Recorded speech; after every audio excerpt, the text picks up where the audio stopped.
All right, so we're talking about podcasting. Yes, we are. Right? Was that the conversation? I guess so, Okay. yeah. Well, first off, hi guys. I started calling this the Shipyard because it's, I don't know if you ever noticed my channel name. I call myself the Admiral because I think I'm clever, but I'm not. So that's what I decided to call this. But this is Josh. Hello? And I'm the Admiral, obviously. And No, he's Chris. whatever. Damn. Chris and the... What the fuck ever, dude. Like... Anywho, so we were having our conversation on the porch before we started this about podcasts, and then we were like, hey, we're going to do a podcast. About podcasts. So maybe we should just go do this. So if you want to start, go ahead. Fuck. Now that you're under pressure, you got nothing to say. Oh, shit, I got nothing. Yeah.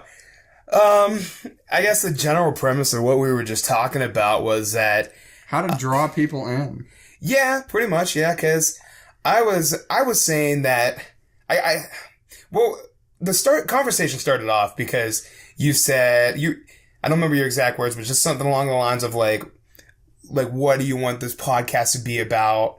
And I guess I got a little confused because I thought you were talking in general, but you were like specifically talking about this one or Well, I just kind of think, a podcast should at least start out with some kind of focus. Yeah, you'll go off on your tangents, or we'll go off on our tangents. Maybe amusing, maybe not, I don't know. But, I think when I started listening to your other podcasts, I mean, you were talking about it and you skipped 12 minutes of you running away from what's-his-name's farts. Yeah, it's funny to you. I just don't know how many people would want to listen to that. I mean, I don't know, depending on who the Because I audience. know you, maybe I would, but... Right. I mean, that's, it was our very first podcast. So I suppose this podcast would probably be more geared towards people who want to start podcasts. I guess, yeah. Even though this is on my second podcast, I don't know if we would, I would... So we can call this How to Start a Podcast by people who don't know how to podcast.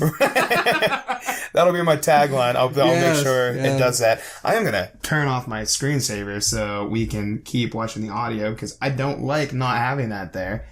If I can figure out, maybe, no, fuck.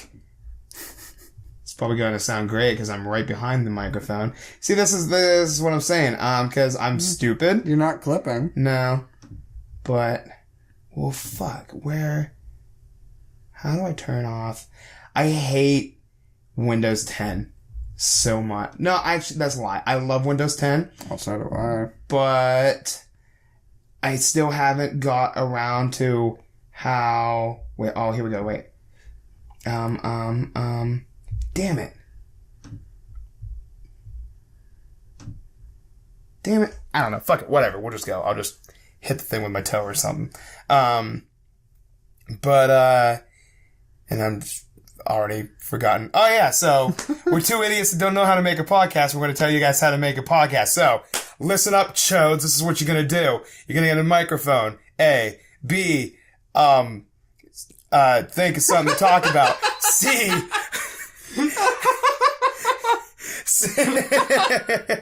He forgot the steps. Holy shit. Also my alphabet. So Yes. A, get the microphone. D. D, profit. That's the big thing that I try to do that I was telling Josh here is that every podcast I've seen before, not everyone, but a lot of them, it's always like the something something political hour or the something something comedy with blah blah blah, half, cocked, whatever. And so I was like, I don't really care to make my podcast about something because if you just let everything flow, then you can create, this is not a great formula for how I'm trying to do this, because if you just let everything flow off your brain, you can come up with some great stuff, or you can come up with nothing at all. But personally for me, I just feel like letting the stuff come naturally when you come up with fresh ideas like that, you can get a lot better stuff than whenever you're planning or, doing whatever. That's just my take on it. Plus, you know, again, a personal thing, just tired of hearing all the bullshit. I just want something fun, you know? So that's what I base it off of. I prefer the bullshit. Really? Yeah.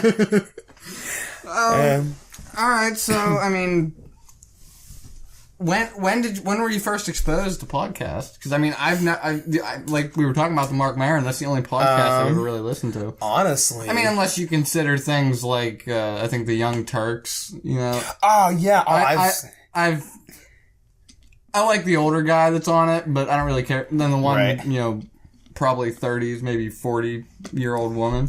She's okay, but I mean, then you get the younger students on there, and they're just, you know, the cliche of, you know, politically correct college students. Right. I don't care much for them. Would you consider that a podcast? I guess. Yeah. I mean, that's kind of more of a YouTube show. Right. I see them more on YouTube's. The first podcast I was ever introduced to. Wow. I don't even know. I don't even remember how I first heard of, like, internet radio and podcasts and stuff like that. Like, it was just one of those things where it just kind of came... Stupid screensaver. It just came into my existence. I'm gonna look that up on my phone while I'm talking, how to turn that off. It just came into my existence, and I was like, this is a thing. And so, when I was... specifically, I listen to the Joe Rogan podcast a lot. I used to. I don't know a lot anymore. And then another friend I had that I worked with, she doesn't work with me anymore. She was like, oh yeah, I listen to podcasts, this one. And so I found them. And so it just kind of drained. I barely listen to podcasts anymore. But there was a time when I was subscribed to like 15 of them. And then I would just let them play in my car on the way to work.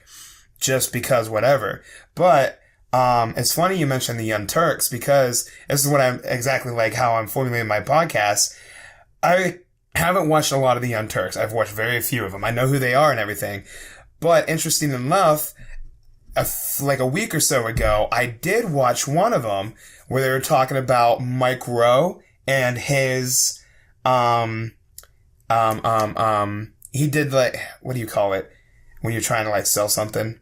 Not an advertisement, but like maybe a promotional would be the right word for some college, where he was saying how maybe you shouldn't follow your dreams. You should follow what works.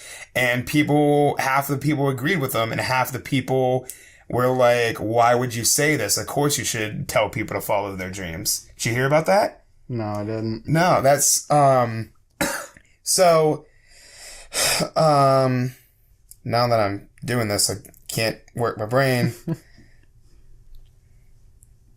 There we go. Okay. So the college opened up, or not open up, the college, it was just a commercial for the college. I don't know if it was on the website or TV or what, but it said, it just came him coming out and saying, maybe if you're, like, it's not a good idea to follow your dreams, because maybe it might be your dream to do this, blah, blah, blah, but maybe you should think of something more practical that you can actually work with and make a living. That's a lot of paraphrasing, but that's pretty much the gist of what he said. See, I mean, I don't necessarily disagree, but, you know, it's, like, why tell people to do anything? Because, I mean, people are going to do what they want to do regardless. I mean, if somebody really wants to follow their dreams, no matter what it is, they will be sure to do it. You know, whether it makes them money or not, you know, like I dropped out of school 2 years ago to start a writing career. I mean, yeah, I need to have a source of income while I'm doing that, but I still did it. I mean, yes, I am going back to school on Monday, but, you can follow your dreams. It's just going to be very difficult if it's not something that is practical.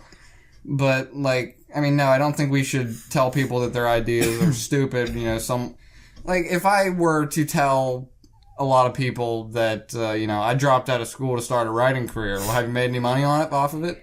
Well, of course not. It's only been 2 years. 2 years to people is a lot of things, or is a long time. That could be a very long time for some people. Do you understand how long it takes to write a novel? It can take a lot of time. I don't even have a full novel written right now, like a first manuscript, because my first novel, I abandoned it. I started on a few things, and I think I can't even remember what I did. It's been 2 years, and as I just mentioned, that's a long fucking time. But yeah, I ended up with a 30,000 word novella. It was written, completed, and, well, at least the first manuscript. I sent it to my guy in California. He told me the first 5 chapters were gold. There was one problem where the character wasn't fleshed out, this and that. You know, parts of it kind of dragged, and then there was a problem at the end. So whatever. I mean, I got that to work on. You know, he suggested condensing it. You know, taking out all the bullshit that was just kind of dragging on. You know, fix the ending, fix that character who was not fleshed out. Right. But, you know, I was kind of stubborn about it, and I wanted to flesh it out into a novel, so I kept trying to take it in different directions, but it kept hitting a brick wall until just recently, in which I did decide to start condensing it, but the one character who was not fleshed out at all, I'm fleshing her out, and obviously she's involved in the romance of the story, so I think I'm, you know, kind of fleshing out the romance, so it might end up being longer than what I am, you know, particularly seeing right now. It might be shorter. I don't know yet. But I mean, obviously, I'm going back to school, so obviously, you know, I mean, I'm going to have less time to work on that and things like that. But, you know, like, what the hell was I even saying? Oh, yeah. Like, people would tell me, like, what are you doing? You just drop out of school to start writing? You're never going to make money off that. That's what people would probably tell me. It's like, it's not like you'll never make money off of it. I mean, it's not something that's easy. It's not something that I can just go out and, you know, fill out an application and then I make money 2 or 3 weeks later. It's not practical, but that doesn't mean it's not going to work. You know, Right. I mean, like we mentioned Jon Stewart outside. Did any of us ever imagine that he would become the, you know, this cultural icon that he is today? Yeah, and he's a director and all the, like, I say just director, but, like, there's so much to his resume. He's got so much. And the earliest account that I ever heard of him was he was on an MTV show called, I don't even remember what it was. Something about, like, pop culture, and they were on couches, and they would, like, throw popcorn and stuff on you. But he was the host of that show. And to go from that, late 80s, mid-late 80s, whatever, all the way up to now, where I think he retired from The Daily Show now. Yeah, he's not on The Daily Show. But, like, this huge, like, a political comedic figure. Like, that's how a lot of people will view him now. He's like, he's, like, good at taking the comedy out of politics, but presenting it in a way that we understand it. But before, he was just making his name on whatever show he could make. He's got, like, books now and stuff. So, like, there's a lot of work that goes into it. I'm gonna go back to what you first said. It's, like, I never heard, you know, I'm glad you said this, because I've never heard out of anything that whole Mike Rowe thing, that, of what the discussion was, where you're like, well, making money off of it, like, you know, whatever, you know, anybody can be, first off, don't take this, like, in a very literal sense, but depending on how you make a speculation of the word of, like, a writer, a painter, or artist in general, depending on what medium it is, anyone can do it. But that doesn't mean they're gonna wake up tomorrow and be the Pablo Picasso of whatever they're doing. It just means maybe they're interested in it for a hobby, and there's different levels. They're a hobby, or they have a passion for it, or whatever.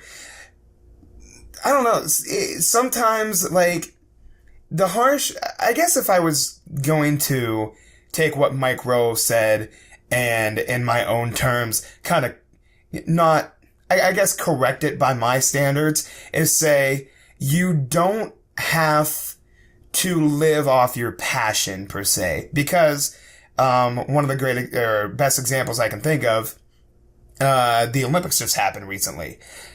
Everyone thinks, they're a swimmer, so that's probably what they do for a living. No, that's just a lot of stuff. That's something that they love doing. Like, Michael Phelps is probably the only person that could make a living, like, fully and retire just because he was an awesome swimmer. And he's, you know, by Olympic standards with how many gold medals he's won, the best swimmer.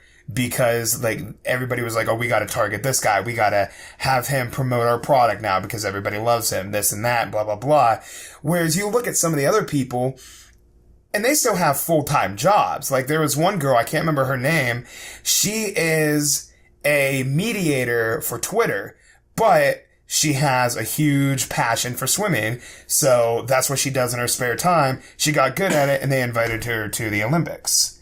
So, you know, look, like, if you really want something, you will have it. But, okay, take quitting smoking, for example. I've smoked for 10 plus years now. Mm-hmm. How many times have I sat there and been like, oh, I want to quit smoking?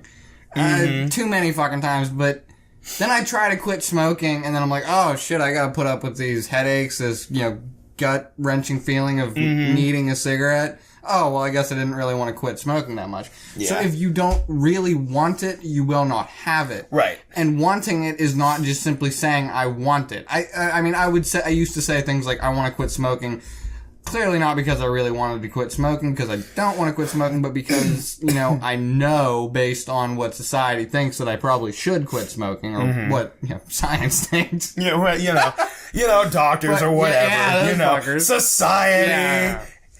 But anyway, like, if you want to, you know, make money, like me with writing, if I want to make money with writing, that doesn't mean I'll, you know, be Stephen King rich or J.K. Rowling rich off writing, because that's, I mean, yeah, I could, sure, but that's a lot of work, and in today's world, I mean, the market is so saturated because, you know, this idiot beside me can go online and publish anything. Oh, yeah, you know, whatever. Yeah, everyone can... Just because I'm better than you. Everybody can publish, but, like, to be a good writer and to market effectively, that's a different story. But, like, Stephen King wrote Carrie in, like, I think, the mid-70s, I think. Yeah. So, I mean, obviously there was no World Wide Web back then. J.K. Rowling wrote The Sorcerer's Stone, which she wrote it as The Philosopher's Stone. They changed for the American name to Sorcerer's Stone, yeah. Yeah, the alliteration rolls off the tongue a little better than Philosopher's Stone, but Philosopher's Stone makes a hell of a lot more sense. So that's why I never fully read the book, and I only watched the movie, so I don't know, like, what the basis behind, like, the Philosopher's Stone was compared to the Sorcerer's Stone. Well, isn't a sorcerer like someone who's searching for something? I don't know, I always thought it was some fucker that could do magic. I really don't know. That's what Dungeons and Dragons says. You're a sorcerer. Fireball. Fucking, whoa. Go fight shit. It doesn't matter. But, like, what I'm saying is, you know, back then you didn't have the market so saturated. Not saying it was easier, because clearly J.K. Rowling and Stephen King, or even John Grisham, who first published in 89, I think, they're clearly great writers, and they worked for it. It's not like, I want to be a writer, so I put, you know, 60,000 words down on, you know, Microsoft Word document or whatever, publish it, and, you know, I'm making money. No, you have to be good at it. And you gotta work for it. It's not just a matter of, you know, I want to do it, so I'm gonna do it, you know, real quickly and half-assed, and I'm gonna beat something with it. You have to work for it. Like, Nirvana, for example. Oh, yeah. Well, yes, they made it. Kurt Cobain was the major influence, and he was the tortured soul of a generation. And I'm gonna post a little side question on that, actually. So there was like 4 or 5 bands that came out around like in the same 2 periods from Salt Lake City, I think. It was Nirvana. Why can't I remember? Alice in Chains. Salt Lake City. Somewhere out west like that. They were in Seattle. Seattle, yes, Seattle. Started with an S. Whatever. Shut up. Well, yeah, Salt Lake City's in Utah. It's close enough. If you put... Whatever. Why is... Because the computer goes to sleep. It's stubborn. My computer's stubborn. But, He's tired. I can't... Well, he's working right now. He rested all night. I haven't used him until about 10 minutes ago when we started. Oh, I'm sorry. Half hour, because we're 21 minutes in. And, we'll count another 10, 15 minutes getting ready. Anywho, Chris Cornell, what band was he in? Soundgarden. Soundgarden. Pearl Jam. He was in, not Temple of the Dog. He was in Temple of the Dog. Temple of the Dog was awesome, Temple of the Dog was one album project band. With Eddie Mother Vedder Love Bone. Mother Love Bone, yeah. They did Temple of the Dog to, I guess, commemorate Andrew Wood from Mother Love Bone. Really? Yeah. Because Eddie Vedder was in Temple of the Dog, right? Was in Temple of the Dog and Mother Love Bone. Yeah. Oh, was he in there too? I didn't know that. Eddie Vedder, I think he was in Mother Love Bone. I don't know. I'm not sure. We could look it up, but that wouldn't be very interesting. So we'll just, We can do it. I'll do it while I'm talking.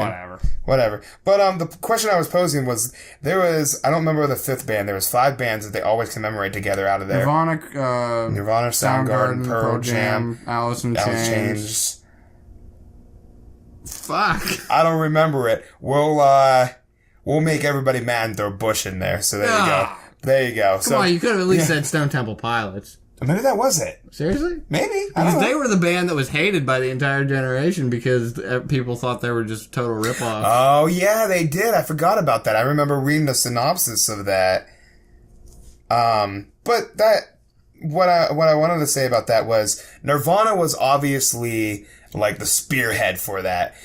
And then I don't know too much about the grunge genre, like as in origins detail, but do you feel like Nirvana and Kurt Cobain's influence kind of helped seed along the other bands coming into fruition? Actually, I believe, I think a lot of them were around before Nirvana. I know Soundgarden was. I'm pretty sure they started in 89. Yeah. Huh. Or at least they released their first album. I think, I don't know. See, that's the problem. I don't know specifically about the origins of the bands, like specifically themselves, just grouped in. Like, obviously I know Chris Cornell was the lead of Soundgarden. I don't know who established that band. It might have been him. Eddie Vedder was the lead for Pearl Jam. And then you got Kurt Cobain and Dave Grohl, who wasn't the original drummer, obviously. Chris Novoselic he's the bassist. Those two started the band. I can't remember the name of the original drummer. Yeah, and Dave Grohl. Dave Grohl joined for Nevermind, the album. Yeah. The album definitely made them huge. Mother Love Bone, that's what it was called. Yeah, but that was the big thing with him because it was Gossard and Amont would then join. Oh wait, what does that say? I don't know. But that's Dave Grohl is obviously Kurt Cobain will always be the iconic image for Nirvana, but Dave Grohl was such a huge thing because he was the surviving member out of it that made, I don't know what the other members did, but he made, I guess the other member, the bassist, but he was the one that made the biggest name for himself afterwards. The Foo Fighters. Yeah. Chris Novoselic went into politics. Did he really? Yeah. What does he do? No, I don't think he was. I think he ran for something once. I don't know. Any of the 8 people listening to this can, fact check me on that. But, I know he was, in with political fundraisers and, just minor, I wouldn't want to call it protesting, but things like that. Mm-hmm. I just read a little bit on it. I'm not entirely sure. But right. How did we get onto the whole 90s alternative thing? Fuck if I remember, man. You're talking about following your dreams. And right, I was saying if you really want it, you will have it. And I think we were trying to... Oh, and that's the thing. Nirvana, and then they started, and they came out, and they had to work for it. And then I was saying how, it was a very short, minimal year term before all these bands exploded with them, and we were just trying to see if, I was asking you if you think that Nirvana's influence ushered that in, or if they were all just so super good at what they were doing that it didn't take, I don't want to say hard work, because they definitely worked hard, because they're awesome bands, and you got to take a lot of hard work to be an awesome band, but it didn't take long work. It was only a few short years before, because it was early 90s, and they were just boom, here we are. I think most of those bands started in the 80s. I actually think Nirvana's first album, Bleach, was also released in 1989. Really? I don't know for sure. I'm just kind of thinking that. But the bands were around longer than when they first released their albums. I mean... Yeah, oh yeah. So yeah, they had to work through that. So I mean, I guess what we're trying to get at with everything, all we see is our famous people. We see the success. You know, we see Stephen King and his over 100 novels he's written that are all bestsellers. So we see the success. We see Nirvana, and you know, no one cares about Bleach anymore because after they released Nevermind, that became you know, the epithet of Nirvana. You know, Soundgarden, I think, was actually their third album that they actually got really recognized, and that was Super Unknown. But anyway, yeah, after all the hard work, we finally get to see what they've been working at, but that's all we see. We don't see the sleepless nights. We don't see the, you know, 16-hour days. It's a lot of hard work. It's not, we don't, how do we relate this back to? Yeah, if you really want it, because you have to want everything it entails. I guess the best way, in my mind, to put it is, like, what probably made people most about, because it was a whole Mike Rowe thing and the Young Turks talking about that started this whole thing. I guess the best way that I can think of to put it is what made people so mad about Mike Rowe is that it sounded like he said, if you have a dream and it's not working, just give up and move on. When really what he should have said, and he's not going to say this, you know, because he was doing a promotion for some college. What should have came out of that was, follow your dreams no matter how far they get. Like, some bullshit, whatever phrase you can put to that. But, like, the biggest part I'm trying to say is that he made it sound like you should just give up when, you know,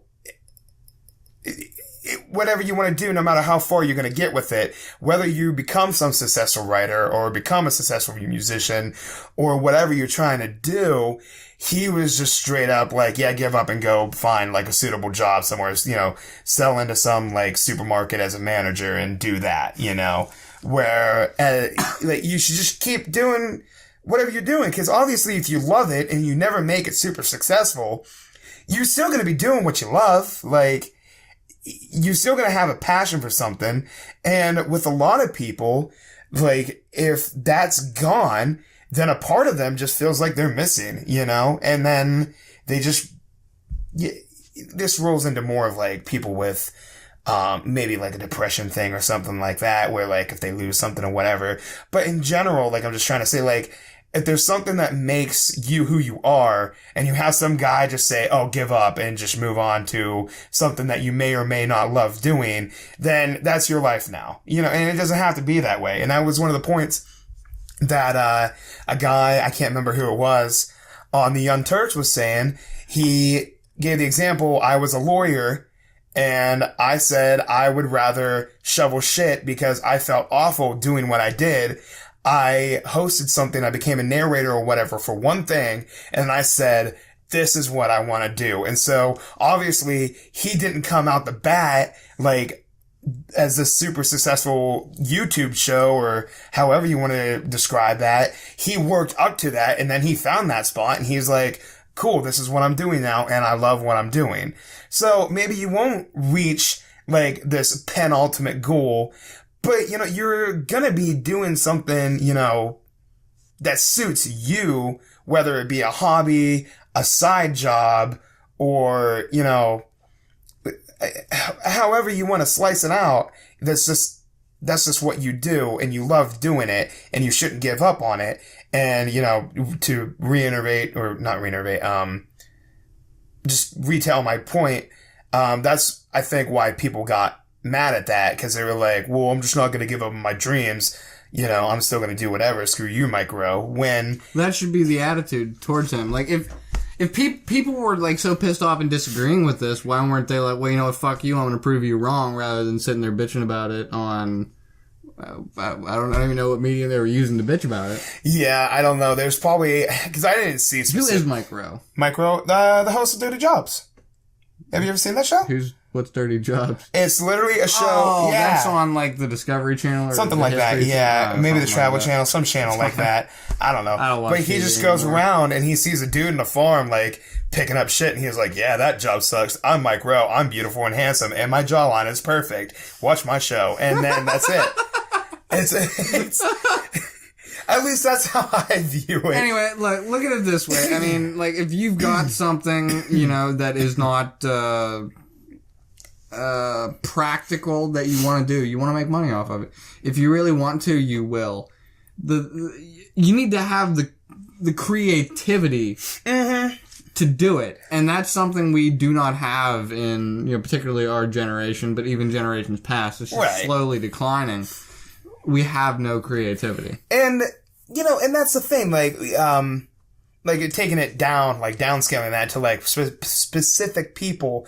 Let's say like one guy wants to be a writer, but he always has short sentences. His writing doesn't flow, and, you know, like there's a lot of stuff to pick up on. Just because he's not great at it doesn't mean he can't become better. And, you know, again, going back, that's like a big attitude where people are like, "Oh, I'm not good at this." Like drawing, like being an artist. When you're in when you're 8 years old, of course all you're going to be drawing is stick figures and whatever the heck, you know. You're just going to make these little paintings. They look good to you and they're fun because you like doing it. And as you grow older, maybe it's not going to be, you know, any, like, Van Gogh worthy, but like you're gonna get better if you keep working at it. So just because something doesn't work out at first doesn't mean you should just drop it and move on, you know. Like, I guess that's the biggest like attitude we're trying to put to this is you gotta work for what you want. Nothing comes easy, you know. Nothing worth anything, at least. Yeah, because, you know, again, like, there's a perspective to that, too, because you're like, "Oh, well, maybe I want a burger and a Frosty from Wendy's. All I have to do is go 10 feet. Maybe I want a prostitute. It only takes a few bucks. I mean, a couple buck prostitute is going to give you a lot of diseases. But right. Hey, you know, so, well, there you go. You want to double wrap that shit. There you go. If you want high-quality prostitutes, you're going to have to get a job and get some money. So there you go. You got to work hard to be able to get that. Clipping pretty bad. Oh, it's when we get loud. Yeah. But I make you loud all the time. No. I can fix that later. That'll be whatever. But, yeah, I mean, like... Oh, yeah, to answer your question you asked me earlier, do I think Nirvana, you know, ushered in that era? Mm-hmm. No, the era would have happened regardless. Mm-hmm. Without Nirvana, like Alice in Chains, Soundgarden, Pearl Jam, they would have all happened. But the 90s would not be the same. Yeah. Okay, look at it this way. Well, I don't know. That's Nirvana was huge. They were. I like, okay, as far as, like... I would say at one point they were probably the biggest band in the world. Even if it was a very short phase, like, they were huge. They influenced so much. As far as independent, like, bands on an independent record label, until Nirvana... The best-selling album was Bad Religion Suffer album on an independent label. Mm-hmm. It was only 10,000 copies. Right. Like, that's how big Nirvana was. They completely changed, you know. And, I mean, obviously, Soundgarden, Pearl Jam, Alice in Chains, they all had their impact, too. Particularly, I like Soundgarden better than I like Nirvana. Well, that's why I would probably put Alice in Chains a little more above Nirvana for me. Not that any of them aren't great bands, but like, yeah, just, you know, some are viewed just because Nirvana hit the mark where they were in the public eye like the biggest, but that doesn't mean sometimes the other ones weren't better. You know, Nirvana spoke to our parents' generation. Basically, it was. You know, we're young, we're pissed off, you know, we're edgy, you know. Well, and that's the thing that was interesting to me when you said, like, it would still happen. There's such a face that they like to put... Everybody looks to put a face or some kind of, like, cover to any generation or anything. And so, like, during that period, it was Nirvana. But not looking at that, there was so much, like, angst and just, like... I don't even know how you would describe it. Among, like, you know, sects of society that, like, influenced that too. So it wasn't just a band making this whole thing. It was a generation working with the band to complete the generation. Well, that's actually what I was going to say. The band did not create the generation. The generation created the band. Mm-hmm. Yeah. So, I mean, yes, like the 90s, grunge, which to me is just a fucking marketing term because it's just rock and roll. Yeah. Like, Nirvana's a punk band. I mean, like, Soundgarden, their influence was a lot of punk rock. I mean, same with the Foo Fighters, obviously. Right. You know, but Alice in Chains, they were, you know, the heavy metal, nihilistic. Oh, yeah. Like, they were more of a heavy metal band, but they also had their punk rock influences. Right. I mean, same with Soundgarden, Pearl Jam, all of them. I mean, it's just rock and roll. I don't care to call it grunge. Yeah, well, that's the thing, too, because you think that they put on there, they're like, oh, these grunge bands, but it's a weird way to define that, you know, quote-unquote genre, because you listen to Nirvana, and then you turn around and you listen to Pearl Jam compared to some of Soundgarden's work. There's a lot of different, like, sounds implemented in those bands that, like, you can't just push to one general grunge genre, which I guess is probably the way they do it, because you realize our audience can't see you doing the air quotes. No, but it helps me talk. So, someday I will have a face I'll just cam. say air quote every time you do it. Air quote. Air quote. Air But, yeah, and so, like you said, there's a lot of, punk rock influence and just all this different stuff to it. So, it's, like, I can understand why there would just be, like, grunge, because it just kind of generalized that little era in music. But it's also unfair to do that in the same time, because there's so much more to it than that. And it is, you know, just generalization, or however, like you said, just, it's just rock, you know? You put it that, you know, because, yeah, expanding on that there, and I can make some people mad doing this, but whatever. There are so many, you know, air quote, metal bands out there, and they put so many different names to them. It's like, dude, it's just metal. Let it be metal. Yeah, the 157 different genres of metal. Yeah, and it's like, oh my god, why? Just death metal, thrash metal, speed core metal, speed metal. Oh god. They even, you know, there is even a genre called grunge metal. There's mathcore. Is it really? Yes. Are you?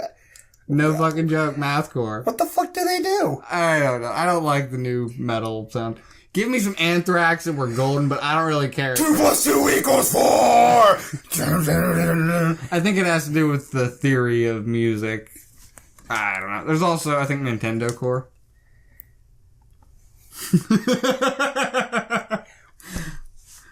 No joke, they incorporate the, you know, like, Nintendo sounds. That's cool. I actually kind of like... Oh, come on. No. It's stupid. No. Let me finish my fucking thought. I like that because I like when people do stuff like that. But to try and create one specific metal genre on it, it's like, dude, come on, just do whatever. Like, I don't know. Don't forget about black metal. That's the one that confuses me most. Wouldn't black metal be just death metal? I love your list. I don't know if I ever told you, I actually do. Black metal is not death metal. Black metal is nothing but, well, first you need to have a black guitar because black is evil. You need to wear all black because black is evil. You need to have black makeup, or face paint, not makeup, because makeup's for fucking girls because it's evil. Oh, you're saying girls can't be metal, whatever? They can't be black metal? They all gotta be white metal? I'm making fun. What about the Asians? Maybe they want to be metal. Asian metal? There actually is. There is J-pop metal. Oh, that's right. Baby Lady and,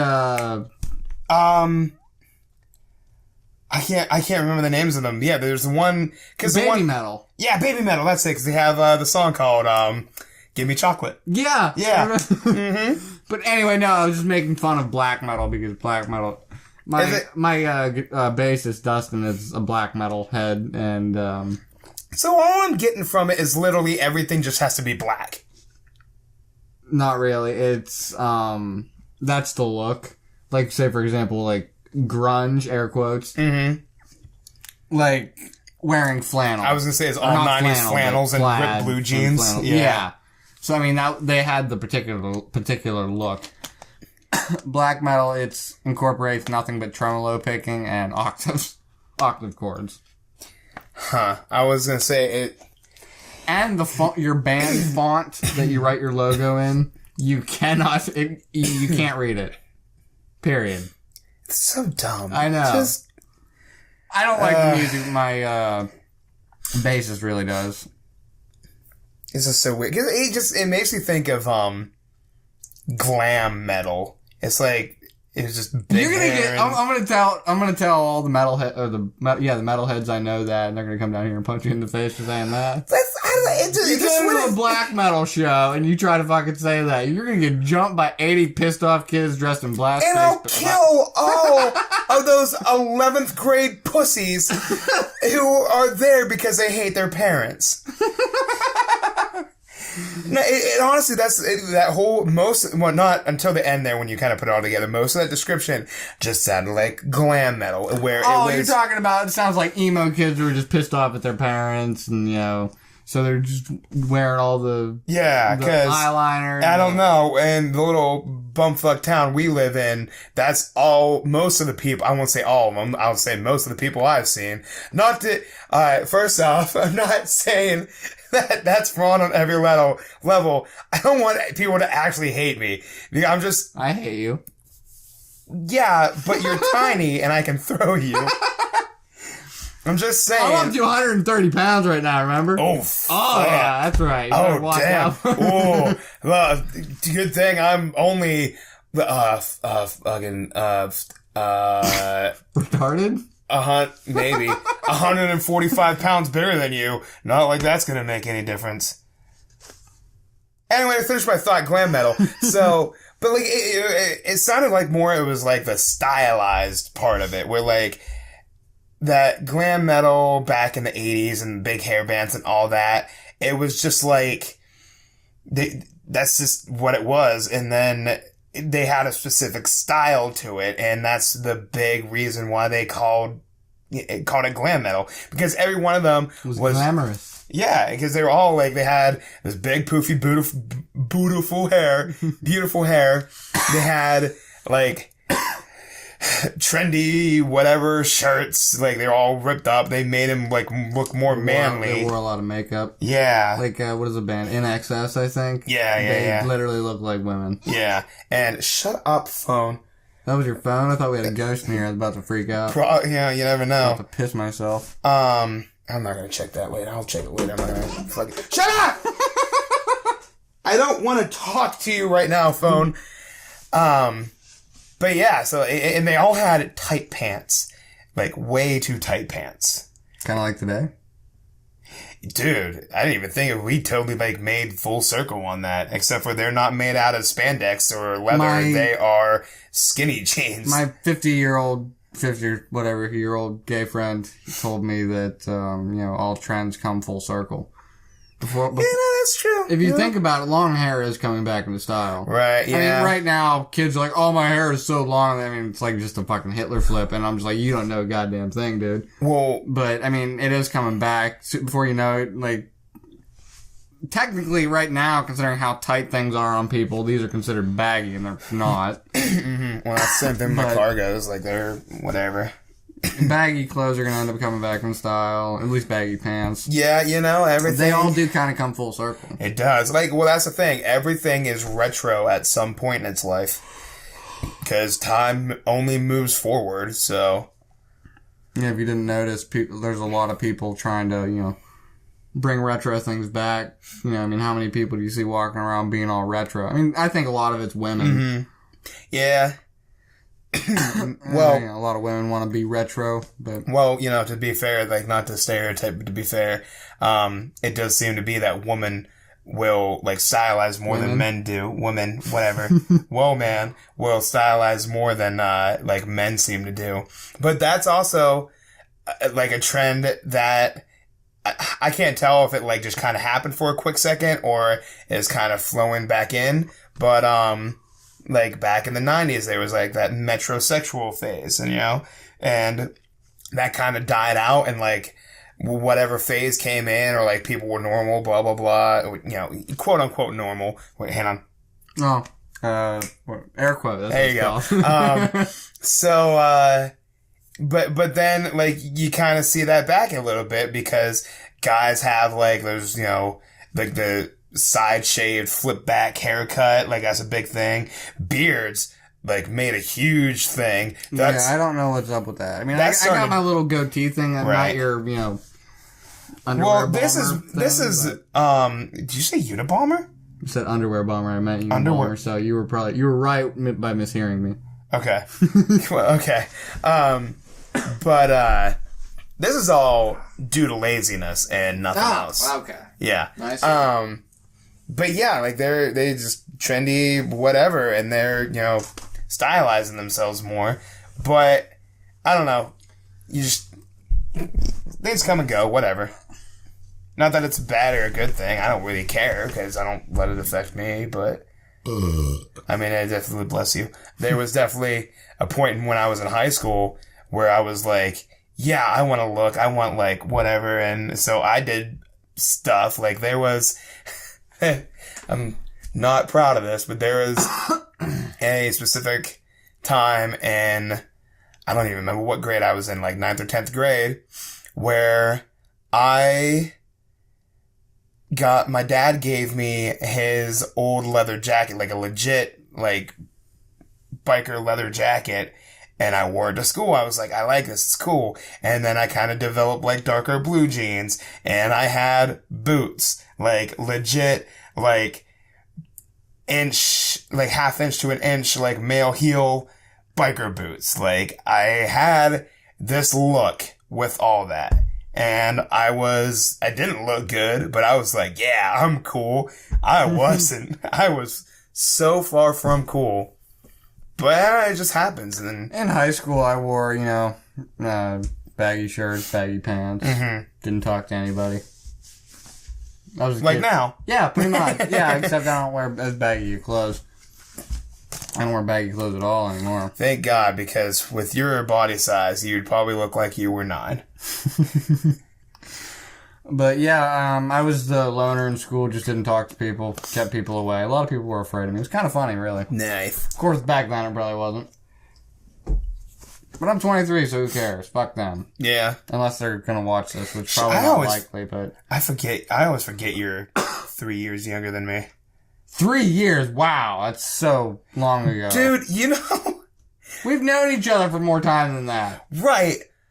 But, like, I'm gonna be 27 this year.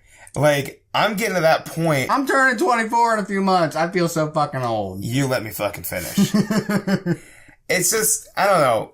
There really is that big thing about getting to 30 where, like, the older you get, the more you really do feel your mortality. Cause like, I don't know.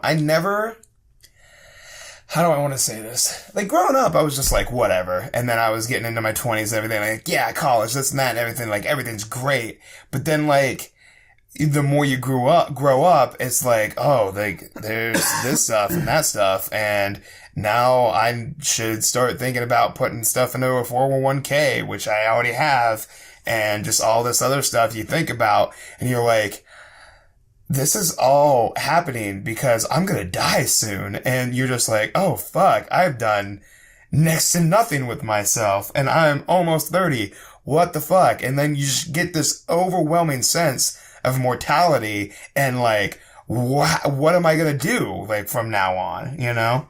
So it's like a pre-midlife crisis that you get like towards, you know, not going off any real statistic or asking other people, just on my own personal experience, I'd say between mid to late 20s, because you don't really get like your midlife crisis until like you're getting into your 40s or whatever, and you start like getting gray hair and stuff, and you're like, oh, I'm not that young spry guy anymore, you know, or woman, whatever you want to say, because I don't know if midlife crisis affects women the same way it does men, because that's the only time I ever hear it is whenever they're talking about men, and they're like, because they'll go out, buy these cool cars and blah, blah, blah, which even then I think is a little too glamorized on sitcoms and stuff, Because I don't think I know anybody that gets to that point that would actually go out and spend their money on a new boat or a Ferrari or whatever they do in TV.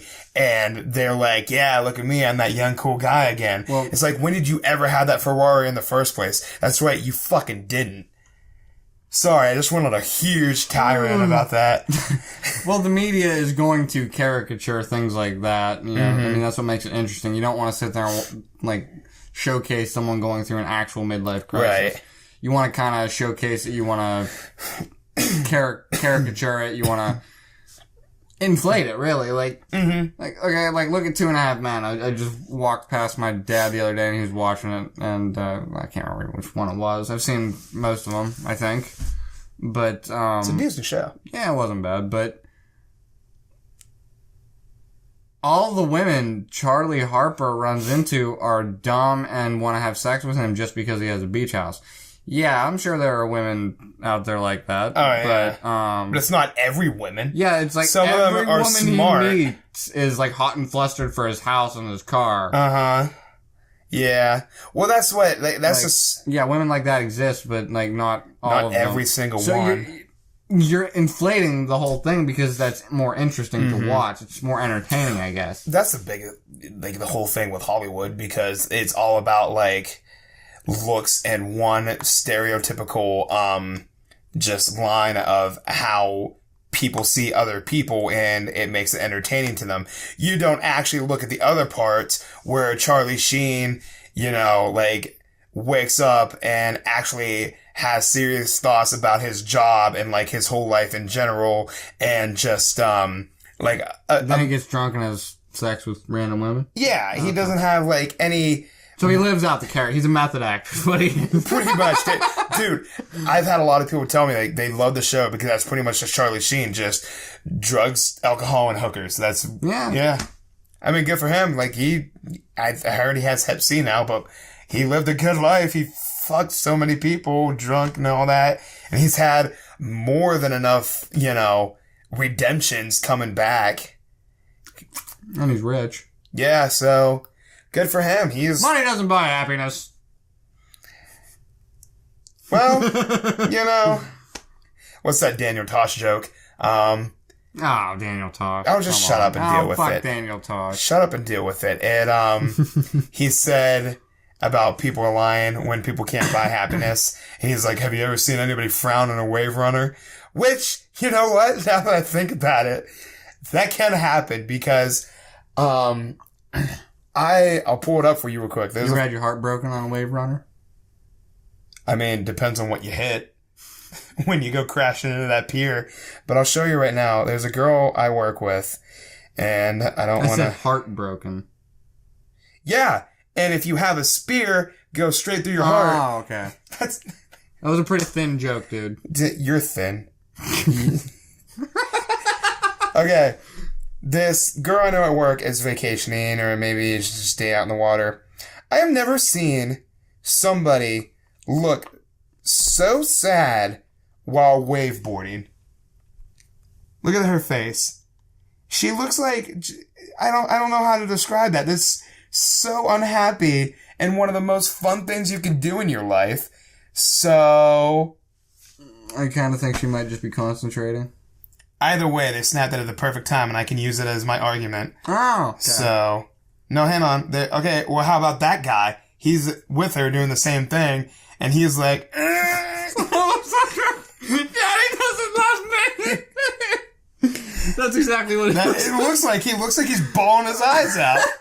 And he's wakeboarding. Is it wakeboarding or wakeboarding? I have no idea. Wakeboarding, I think is how it's pronounced. It's the thing, he's on a board and he's behind a boat being tugged along. Whatever it's called, fuck you. Call it that. Well, he's doing fuck you? I was talking to the audience. Oh, so you were telling the audience, you're saying fuck you to the audience? I was, yeah. You don't even know these people. No, but they're judging me for the way I say whatever the fuck boarding. Maybe. I don't know what they're doing. What are you guys doing? Probably masturbating. Nice. I'd masturbate to me too. Well, just my voice. My face is pretty. No. How do you talk with your dick in your mouth? I can't suck my own dick. Oh, yeah, me neither. Oh. I mean, I wish I could. If I could, then probably never leave my house. Actually, that's not true. I heard it's not the greatest because it was a comedian.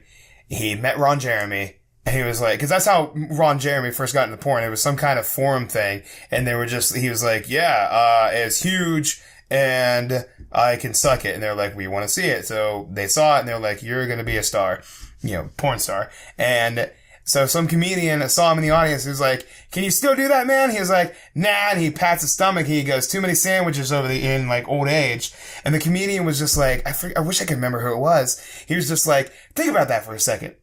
One of the most pleasurable sexual acts that can ever be done to you, and you have the ability to do it to yourself whenever, however, and how long you want it to, and sandwiches are still better. I don't know. It was funny to me because it's like, yeah. Well, I'm sure the comedian delivered it better, but It did. It delivered it a lot better. It's not funny. I mean, Screw you for saying I'm not funny, but he did. He did a lot better. Every comedian that I ever talk about on whatever the hell I'm doing does it so much better. But that's why they're the comedian, and I'm just some dude on a couch with some guy that just... You're sexy. Some guy? You're sexy. You just gives me. Yeah. Alright, so yeah. Follow your dreams unless you don't want to. And then don't follow your dreams. Do whatever you want, really. Well, you're going to do whatever you want. You want to follow your dream? It takes work, and if you don't want to do the work, then you clearly just don't really want to do it. Right. So, yeah, I think maybe we should wrap this up. Yeah, I try to keep these right around an hour or so. So, yeah, we can wrap this up. Yeah. Yeah, we'll wrap it up. I'm going to get my wrapping paper. Nice. What are you going to wrap? It? Yes. You want to do a freestyle rap to close this out? No. Okay. We can just say goodbye. That would work. It's not really fun or flashy. All right. This is Chris, and what was your? Did you call me Mike Rowe at several times? No. Why would I call you? We were talking about Mike Rowe. Why would I call you Mike Rowe? What? I think we should just end this. No. Do I have a handle here? Oh, do you want a handle?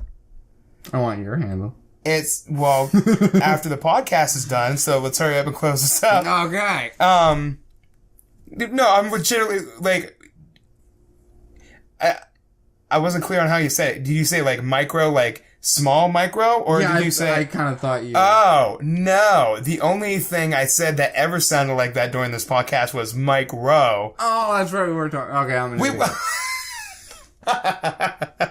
That was the greatest moment. You need to start running your words together.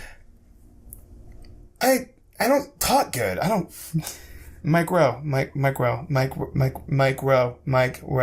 it was I don't care. I don't know. Okay, this is, what is your name? The Admiral. The Admiral. And this is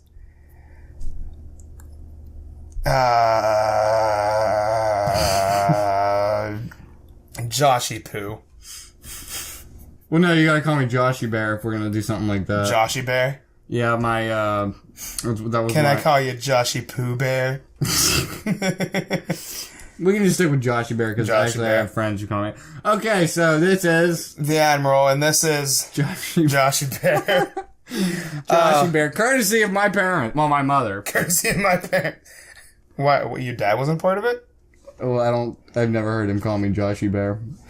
Oh, I thought you were just talking about, like, your conceiving. Your dad's got to be a part of that, too. Unless you were like a Michael Jackson test tube baby. No, what happened with Joshy Bear, I've always hated the name.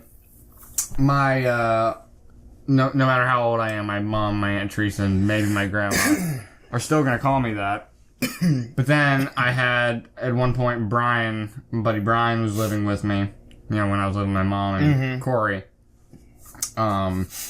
So he started calling me Joshy Bear, and then whenever Joe had lived with us briefly, he started calling me Joshy Bear, so everybody they introduced me to... It's just Joshy Bear. Yes, so... Anybody I know through them who didn't already know me before them is going to call me Joshy Bear. I am now going to call you Joshy Bear from now on. Alright. Nice. I'll take it. Alright, so this is... the Admiral, again, and this is, again... Joshy Bear. Alright, and this was the Shipyards. Thanks, guys, for listening, and, I don't know, come back for the next one when I do another one, because they're so sparsed out. But I like doing them. They're fun. Did you have fun? Did you have fun? No. No? Well, Joshy Bear won't be back for another episode of the Shipyard, so... until I then... had fun. I loved it. You did? I like it. Dude. All our conversations are fun. You know that? Oh, yeah, they are. And that's like I was saying at the very beginning. And I guess we're just going to go on for another minute or so, whatever. That's what I was saying at the beginning. That's what's so fun about this podcast I do. Like, I don't put, like, any... I get what you were saying before, but, like, my podcast in general just doesn't have an overall theme to it. It's just get on, pick something, have fun, and you come up with way better content, because you have no limit to what context you have, you know, with like a podcast that's about